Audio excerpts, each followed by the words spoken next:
Dose change होने से change होते हैं। डोज चेंज होने से क्या होता है, सैचुरेशन होती है, ठीक है। लेकिन पैथोफिजियोलॉजिकल कंडीशन भी हो सकती है। किसी पेशेंट का किडनी अगर डैमेज हो गया, किडनी की कैपेसिटी इतनी नहीं है, लिवर डैमेज हो गया, लिवर की उसकी मेटाबोलाइज करने की कैपेसिटी नहीं है, तो उसका मतलब है उसका एलिमिनेशन रेट चेंज हो गया और उसकी डोज की रिक्वायरमेंट भी चेंज हो गई, ठीक है। तो वो हम बाद में डिटेल में करेंगे, रीनल इंपेयरमेंट और हेपेटिक इंपेयरमेंट में डोज एडजस्टमेंट कैसे करते हैं। अच्छा, सैचुरेशन किस किस पॉइंट पे हो सकती है? Number 1 absorption.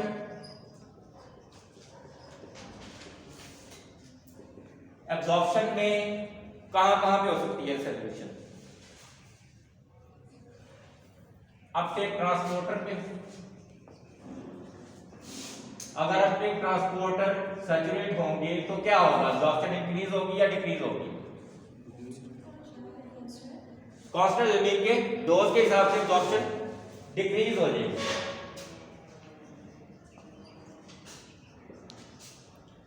अच्छा, अगर इफ्लक्स ट्रांसपोर्टर है, ये हमने पढ़े हुए ना,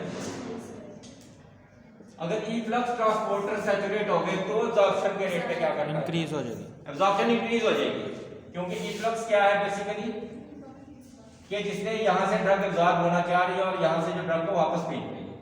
जब ये वाला सैचुरेट हो गया तो ड्रग की एब्जॉर्प्शन फिर बढ़ जाएगी। तो इफ्लक्स ट्रांसपोर्टर की सैचुरेशन पे रेट ऑफ एब्जॉर्प्शन जो है वो इंक्रीज हो जाता है। Enzymes which are helpful for the absorption of drug, जब वो सैचुरेट होंगे तो उससे फिर rate of drug absorption decrease हो जाएगी। डिक्रीज हो जाएगा। First pass enzyme. First pass enzyme का क्या मतलब है? जो मेटाबोलाइज कर रहे हैं ड्रग को before reaching to the circulation, जब वो सैचुरेट होंगे तो फिर रेट ऑफ एब्जॉर्प्शन क्या होगा? इंक्रीज हो जाएगा।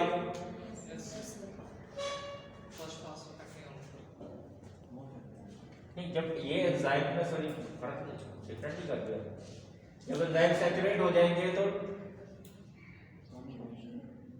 अच्छा, ये एब्जॉर्प्शन के लिए ठीक है। ये फर्स्ट पास वाले में rate of drug absorption increase हो जाएगा जब फर्स्ट पास वाले सैचुरेट हो गए। इसी तरह डिस्ट्रीब्यूशन में जब प्रोटीन प्लाज्मा प्रोटीन सैचुरेट हो गई है तो उससे क्या होगा? डिक्रीज। ड्रग की डिस्ट्रीब्यूशन बढ़ जाएगी, क्योंकि डिस्ट्रीब्यूशन का मतलब ये है कि ड्रग अगर ये ब्लड सेल्स है सॉरी ब्लड वेसल्स है और यहाँ पे ये टिश्यूज है, ड्रग ने टिश्यूज में जाना है, तो जो ड्रग प्रोटीन के साथ बॉन्ड है वो इसको क्रॉस नहीं कर सकती। तो जब डोज बढ़ाएंगे, ये सैचुरेट हो गए जब सारे, तो इसका मतलब है कि ड्रग की डिस्ट्रीब्यूशन बढ़ सकती है, ठीक है ना। फ्री ड्रग की अवेलेबिलिटी बढ़ेगी तो फिर सेल्स के अंदर उसकी ट्रांसपोर्ट भी बढ़ जाएगी। At high dose distribution will be increase. Metabolism में बड़ा इंटरेस्टिंग है चीज, आपने एक चीज पढ़ी होगी माइकल्स मेंटन कांस्टेंट या माइकल्स मेंटन इक्वेशन, नाम सुना। नाम सुना होगा, ये बायोकेमिस्ट्री में पढ़ी नहीं हुई?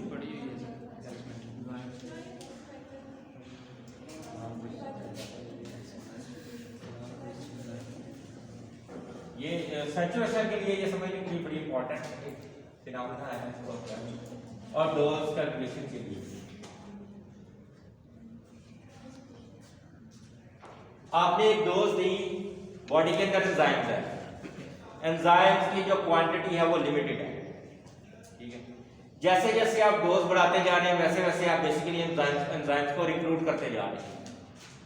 एंजाइम्स फारग बैठे हैं, आपने ड्रग थोड़ी सी दी, उन एंजाइम के लिहाज से ड्रग थोड़ी है, थोड़े से एंजाइम काम पे लगे, बाकी एंजाइम स्पून से बैठे, और डोज आई और एंजाइम काम पे लगे, और डोज आई और एंजाइम काम पे लगे, और रेट ऑफ ड्रग मेटाबॉलिज्म बढ़ता जा रहा है, ठीक है। जैसे जैसे डोज बढ़ती जा रही है रेट ऑफ ड्रग मेटाबॉलिज्म बढ़ता जा रहा है, तो वो इस तरह चल रहा है सिलसिला, रेट ऑफ ड्रग मेटाबॉलिज्म बढ़ रहा है।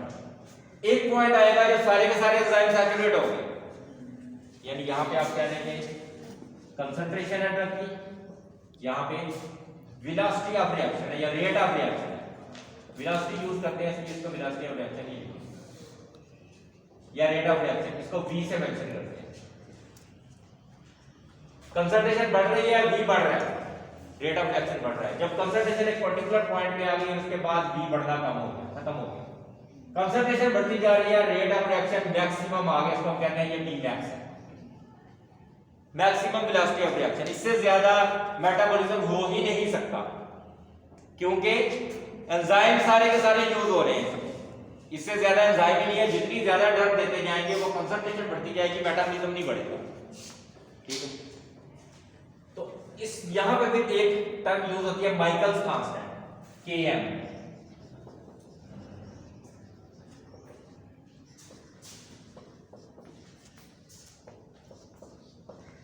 ये बड़ा इंपॉर्टेंट चीज है माइकल्स कांस्टेंट। माइकल्स कांस्टेंट क्या है बेसिकली, ये Vmax है, ये हाफ ऑफ Vmax है, 50% Vmax। इस Vmax के ऊपर जो कंसंट्रेशन है दैट इज कॉल्ड Km,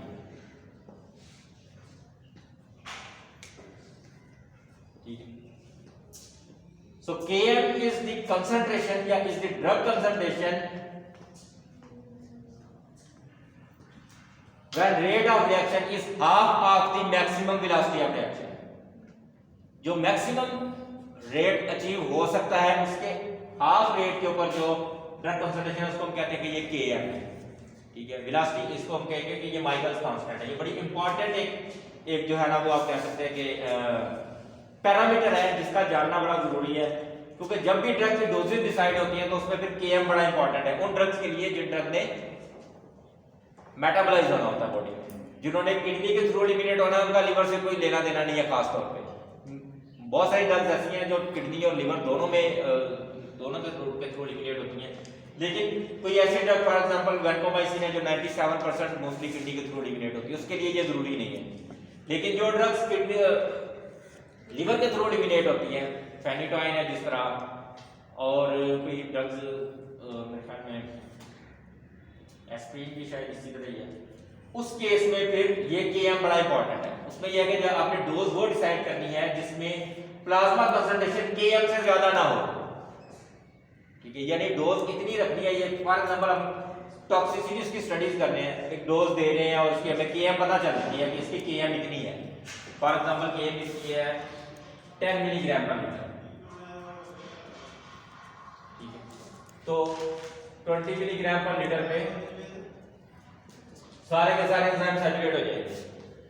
तो हमने ये एक चेक पॉइंट रखा हुआ, इसके ऊपर कंसंट्रेशन नहीं होनी चाहिए। फॉर एग्जांपल एक डोज हमने दी और उसकी जो है वो कंसंट्रेशन सपोज 100 मिलीग्राम डोज दी, हम ये समझते हैं कि 100 मिलीग्राम इफेक्टिव है, इससे जो थेरापेटिक आउटकम है वो अचीव हो रहा है। लेकिन ये कंसंट्रेशन 15 ml पर मिनट में जाकर काम कर रही है, 50 मिलीग्राम पर लीटर। ये वाली डोज 50 मिलीग्राम पर लीटर प्रोड्यूस कर रही है, इसका मतलब है कि ये डोज सेफ नहीं है।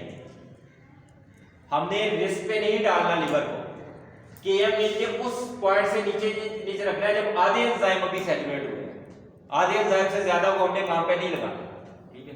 तो ये एक कह सकते हैं कि सेफ्टी चेक पॉइंट है कि इससे नीचे कंसंट्रेशन को हमने एडजस्ट करना होता है डोज ऑप्टिमाइजेशन।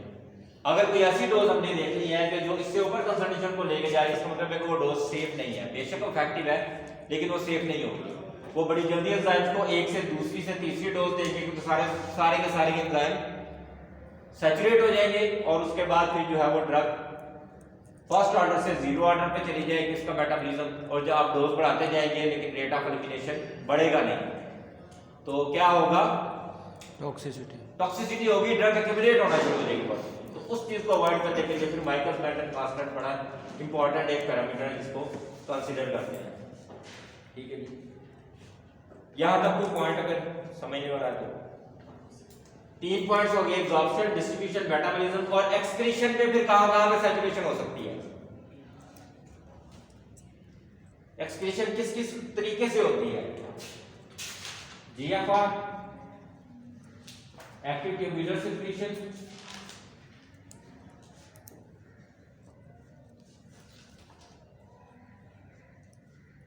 और ट्यूबुलर रीअब्जॉर्प्शन।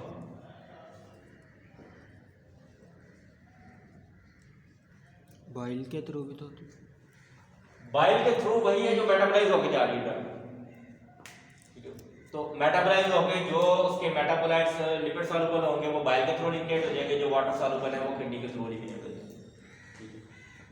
तो जीएफआर में अगर सैचुरेशन होगी तो उससे क्या होगा, ड्रग की रेट ऑफ एलिमिनेशन कम हो जाएगी। जब एक्टिव ट्यूबुलर सिक्रेशन पे सैचुरेशन होगी तो उससे क्या होगा, उससे भी कम हो जाएगा। ये इनकी डिटेल पता है, जब बता दूं पता है सर। ठीक है। एक्टिव ट्यूबुलर सिक्रेशन क्या है, बेसिकली चलिए ये ट्यूब्यूल यहां से ड्रग इधर जा रही है, जब ये पॉइंट सैचुरेट होंगे तो रेट ऑफ एलिमिनेशन कम हो जाएगा। कम हो जाएगा, ठीक है ना। क्योंकि सपोज यहाँ पे 10 चैनल है और हमारे पास 50 मॉलिक्यूल है, तो वो फिर जब ये 10 के 10 सैचुरेट हो जाएंगे तो रेट ऑफ एलिमिनेशन कम हो जाएगा। जब यहाँ पे सैचुरेशन होगी फिर क्या होगा, ज्यादा हो रेट ऑफ ड्रग एलिमिनेशन बढ़ जाएगा, ठीक है।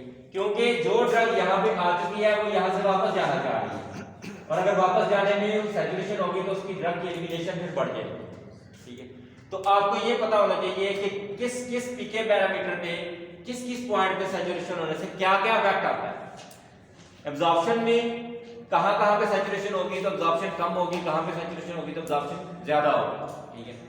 डिस्ट्रीब्यूशन में सैचुरेशन से क्या होता है, एब्जॉर्प्शन जो डिस्ट्रीब्यूशन कम होती है या ज्यादा होती है। प्लाज्मा प्रोटीन बाइंडिंग पे सैचुरेशन हो गई तो डिस्ट्रीब्यूशन ज्यादा होगी, ठीक है। लेकिन अगर सेलुलर अपटेक लेवल पे सैचुरेशन हो गई तो डिस्ट्रीब्यूशन कम हो जाएगी। यानी यहाँ पे सेलुलर अपटेक अगर कोई चैनल है तो यहाँ पे अगर सैचुरेशन होगी तो ड्रग की डिस्ट्रीब्यूशन कम होगी। डिस्ट्रीब्यूशन क्या है, सेल्स की distribution with in the body into the tissues. तो टिश्यूज में जाने के रास्ते कहीं अगर सैचुरेशन है तो इसका मतलब है कि ड्रग टिश्यूज में नहीं जा पा रही, तो ड्रग की डिस्ट्रीब्यूशन कम होगी। इसी तरह मेटाबॉलिज्म में अगर एंजाइम सैचुरेट हो गए हैं तो रेट ऑफ ड्रग एलिमिनेशन कम हो जाएगा, ठीक है। और फिर डोज बढ़ाने से एलिमिनेशन जो है वो कम, वो उस लिहाज से नहीं बढ़ रहा, तो ड्रग की एक्यूमुलेशन होनी शुरू हो जाएगी। फिर एलिमिनेशन पे एक्सक्रीशन पे जीएफआर पे अगर सैचुरेशन है तो फिर रेट ऑफ एलिमिनेशन कम होगा। एक्टिव ट्यूबुलर पे सिक्रीशन पे अगर सैचुरेशन है तो भी रेट ऑफ ड्रग एलिमिनेशन कम हो जाएगा, और अगर ट्यूबुलर रीअब्जॉर्प्शन पे सैचुरेशन है तो उसमें रेट ऑफ ड्रग एलिमिनेशन ज्यादा होगा, ठीक है। तो ये बेसिक जो डिफरेंस है in linear and non linear pharmacokinetics, that is in linear non linear pharmacokinetics there is saturation, ठीक है सर। एब्जॉर्प्शन पे जो है सैचुरेशन हो रही है तो एब्जॉर्प्शन के पीके पैरामीटर्स इफेक्ट होंगे कि सारे पीके पैरामीटर एब्जॉर्प्शन वाले हो, एब्जॉर्प्शन रेट कांस्टेंट इफेक्ट होगा, ठीक है। क्योंकि उसके एब्जॉर्प्शन इफेक्ट होने से सिर्फ ड्रग की entry into the plasma change हो रही है, ठीक है ना। लेकिन जब प्लाज्मा में चली गई है तो उसके बाद जो ड्रग की अपने पैटर्न है उसी में वो उसकी मतलब एक टाइम पे चारों में सिर्फ एक टाइम पे सैचुरेशन हो सकती है, या एब्जॉर्प्शन या डिस्ट्रीब्यूशन मेटाबॉलिज्म नहीं, डोज बढ़ने से ज्यादा में भी हो सकती है। अगर आप डोज बढ़ा रही हैं तो वो अगर प्लाज्मा प्रोटीन बाइंडिंग पे सैचुरेशन हो गई है और ड्रग लिवर में जा रही है वहां पे भी सैचुरेशन हो गई है, ठीक है, और डोज बढ़ी और एलिमिनेशन पे भी सैचुरेट हो गई है, तो फिर वो मल्टीपल पॉइंट्स पे भी हो सकती है सैचुरेशन। लेकिन सैचुरेशन होने से क्या होता है कि first order elimination is converted to the zero order elimination, ठीक है। एक जो concentration dependent elimination is change to the fix rate of elimination, या फिक्स जो है उसका आप कह सकते हैं कि अमाउंट ऑफ एलिमिनेशन। अभी क्या मेरे ज़हन में एक चीज और इंपॉर्टेंट इसके बारे में, अच्छा इसकी डेफिनेशन बड़ी मुश्किल सी है वो, अगर अच्छा इसमें से भी फिर एक और चीज जो जानने वाली है कि दो तरह के हमें पैरामीटर मिले, कुछ चेंज हो रहे हैं डोज चेंज होने से, कुछ नहीं हो रहे लीनियर में। एयूसी चेंज हो रहा है, सीमैक्स चेंज हो रहा है, ठीक है, बाकी जो पैरामीटर चेंज नहीं हो रहे। तो फिर कंपार्टमेंटल पैरामीटर्स है, एक कंपार्टमेंटल फार्माकोकाइनेटिक्स है, एक नॉन कंपार्टमेंटल, ठीक है। तो कंपार्टमेंटल में जो मेजर पीके पैरामीटर्स है उनमें क्लियरेंस है, वॉल्यूम ऑफ डिस्ट्रीब्यूशन है। नॉन कंपार्टमेंटल में एयूसी और सीमैक्स है, ये मेजर है, ठीक है। और एलिमिनेशन रेट कांस्टेंट जो है वो भी कंपार्टमेंटल में आता है, हाफ लाइफ भी कंपार्टमेंटल में आती है, लेकिन इसको नॉन कंपार्टमेंटल में भी कैलकुलेट करते हैं हम। तो ये डिटेल में हम जब ये दो इन दोनों का डिफरेंस पढ़ेंगे तो फिर अब अगर आपसे पूछा जाए कि इनको डिफरेंशिएट करें तो क्या क्या पॉइंट बन सकते हैं,